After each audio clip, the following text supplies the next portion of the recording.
I'll be sharing my ordeal with you, so if you have some free time, I hope you'll listen and find some relief. When I returned from a business trip and opened the front door of my home, my wife was suddenly kneeling in the hallway.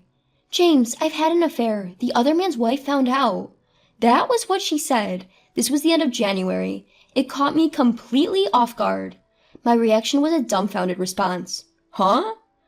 "Anyway," I said, "let's move to the living room. This isn't the place to talk." And I noticed our child was nowhere to be seen. When I asked my wife, she said, "She's at my parents' house." My wife's parents live about a half-hour train ride away. I tried to understand what had happened and what had been going on from her explanation. I told myself I need to respond calmly and made a rule for myself that questions to my wife should be polite. Looking back, our conversation was unnatural, which only added to the stupidity. My wife was saying something in a low voice, but I couldn't hear her well. In the living room, my wife knelt again, saying, "Please forgive me," in a downtrodden voice. "I haven't heard anything yet. Such behavior won't improve my impression of you. Please sit over here." When I said this, my wife lifted her head and sat on the chair. That's when I noticed that her eyes were swollen. She must have cried her eyes out. Below is the situation of her affair being exposed to the other woman, according to my wife's explanation. "One morning when you were on your business trip, the other man's wife called my cell phone and asked to meet me for a discussion. When I took a half day off from work in the afternoon to meet her, she asked me straight up, 'You're having an affair with my husband John, aren't you?' And I admitted yes. I have the evidence of infidelity obtained through a private investigation, and I would be asking you for damages. I would also report to your husband. James is on a business trip and cannot respond immediately. He is scheduled to return in a few days. Then I need you to contact me when your husband returns." Before contacting the other woman, I asked my wife for the rough details. "Who was the man you had an affair with?" "John. He is my former boss."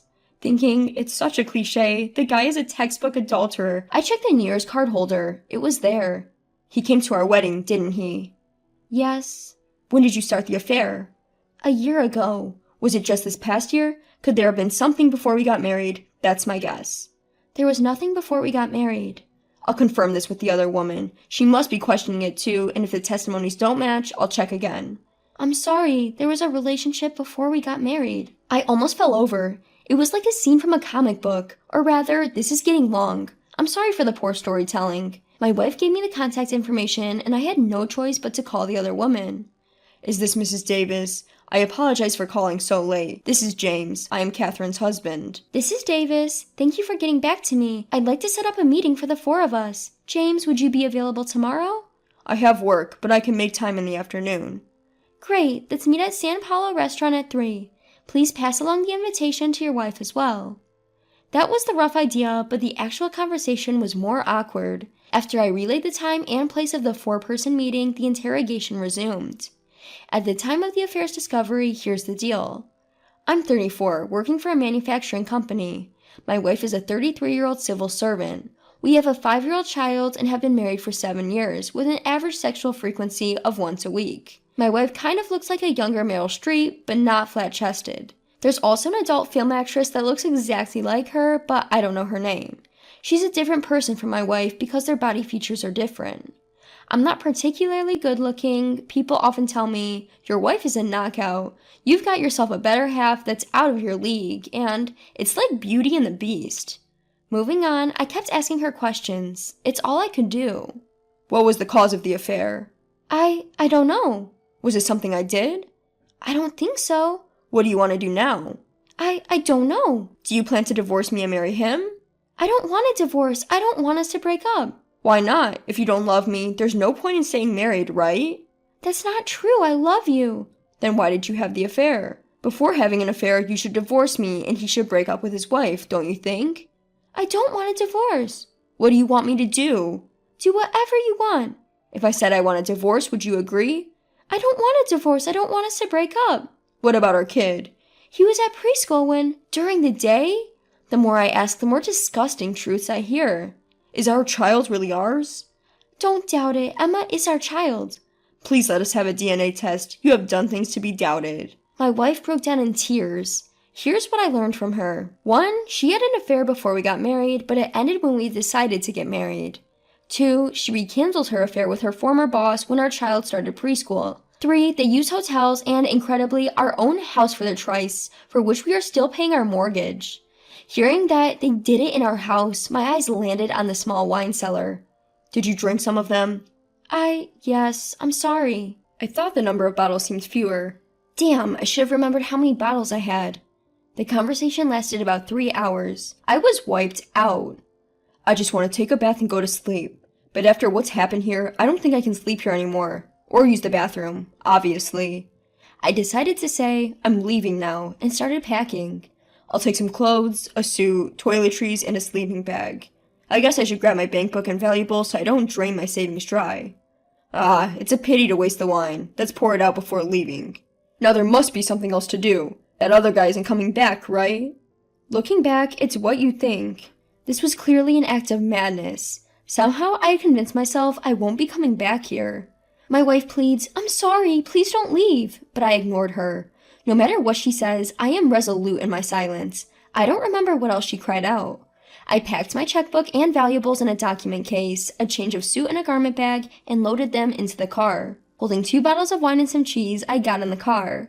That night, I parked in a random parking lot along the highway and spent the night in the car drinking wine. Although I read it out plainly, I was definitely angry and I cried too. The next morning, I submitted a business trip report to the office and borrowed an IC recorder for an interview. In the afternoon, I took a half day off and drove to the meeting location. Catherine had already arrived. Under the daylight, her hair was messy, her complexion poor. Not that I was any better, having not showered either. We were a couple emanating an aura of poverty. At that time, Catherine was apologizing to me, but I can't recall what she was saying. The other couple arrived.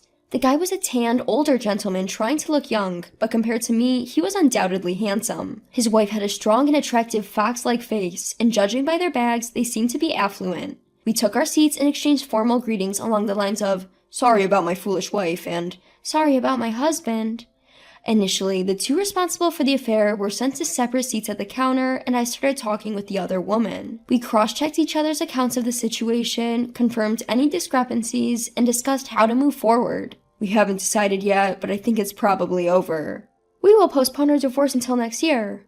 A pension issue, huh? I intend to send a demand letter for damages to Mrs. James. I will also claim damages from your husband. I demand in writing that your wife resign.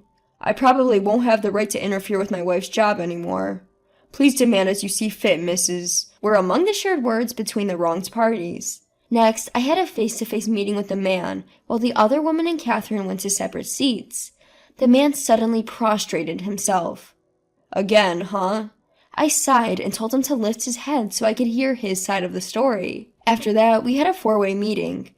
We heard from those involved about how they came to commit adultery. Partway through, Catherine started crying and couldn't say anything. She was just gasping for breath, and the man did most of the talking. I wonder if our seat is the center of attention from the other leisurely ladies at this restaurant in the middle of a weekday, was what crossed my mind. That's not good, because it's a post-fact report, the tension is less, and seems like someone else's problem. The real thrill of real-time progression is the direct transmission of frantic and shaken behavior. Around 2 hours later, the 4-way meeting was over, with the other couple making their exit.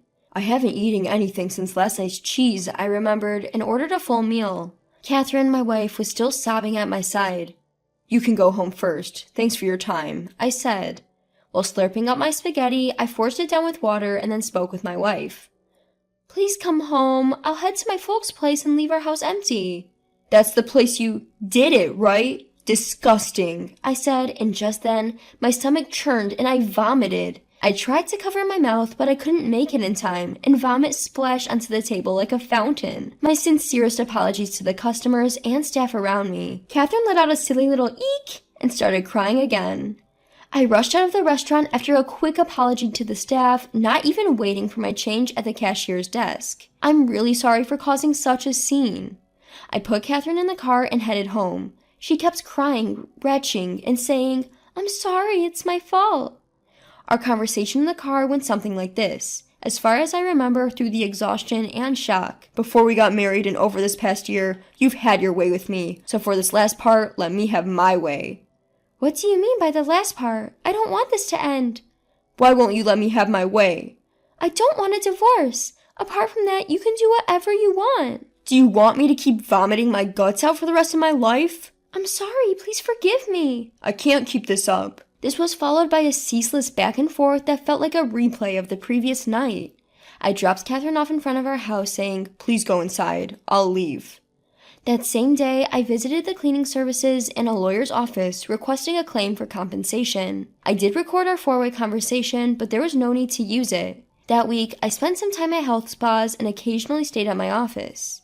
Over the weekend, I was called by my father-in-law for a three-way meeting with myself, Catherine, and him at our home, where he apologized profusely. Again, another bargain, I thought, matching his apology.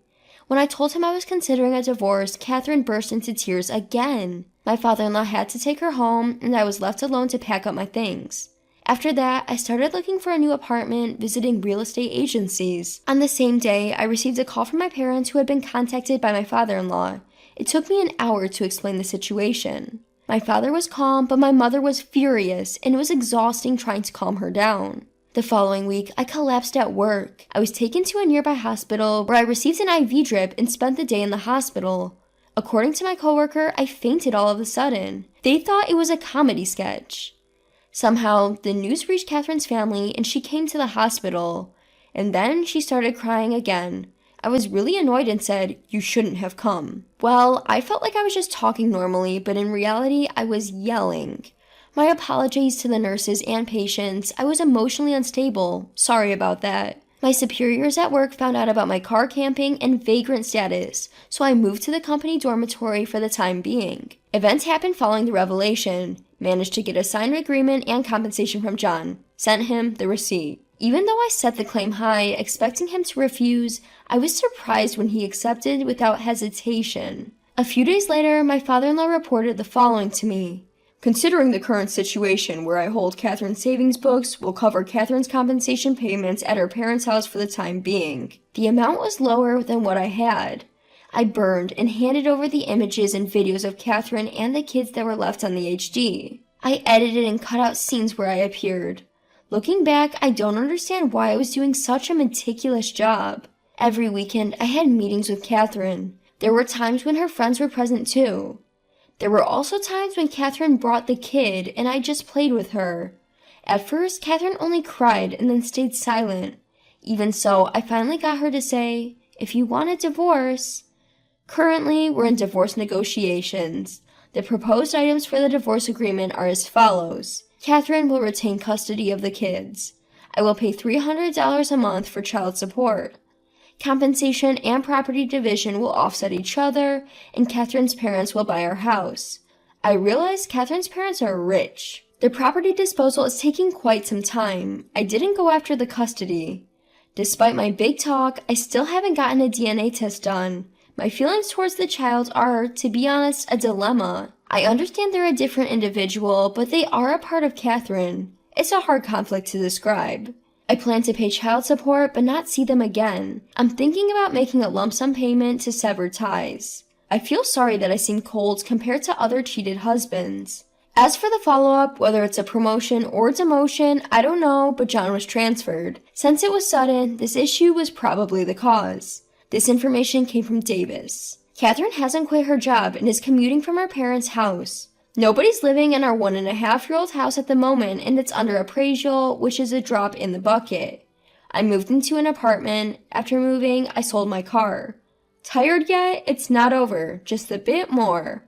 I thought about the DNA test again in case the child wasn't mine. Child support could be reduced, and I might get more compensation.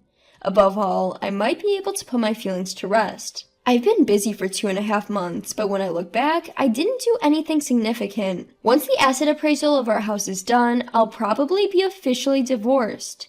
In the end, our married life was a complete waste and fruitless. Here's to the end of our marriage. Thank you very much for putting up with my ranting. The divorce was finalized without a hitch. I had a few thoughts afterwards. First, I guess what I did right was that I didn't resort to violence and handled everything calmly. I never raised a fist to John. To be honest, I didn't even want to touch him. I've started to think that my ex-wife might fill our kids' heads with all sorts of stuff and justify herself if I don't meet her. Also, to ensure no hard feelings remain with the kids, I've begun to think it's best to go ahead with the DNA testing. Of course, the cost should be borne by my ex-wife, Catherine. It's heartbreaking because the kids aren't to blame. When my daughter asks if she can come and see me, I always find some excuse to say no. I can't face my daughter, who day by day is becoming more and more like that woman, her mother, and I'm afraid that if I let my daughter come and see me, that woman, Catherine, might come along too. I've started thinking it would be a stroke of luck if they forgot about me and moved on. I've paid a substantial amount in the property settlement, so they probably don't need a father anymore, or so I think sometimes. It's only after reaching this point that I've realized what kind of person I was. See you in the next video. Thank you for watching.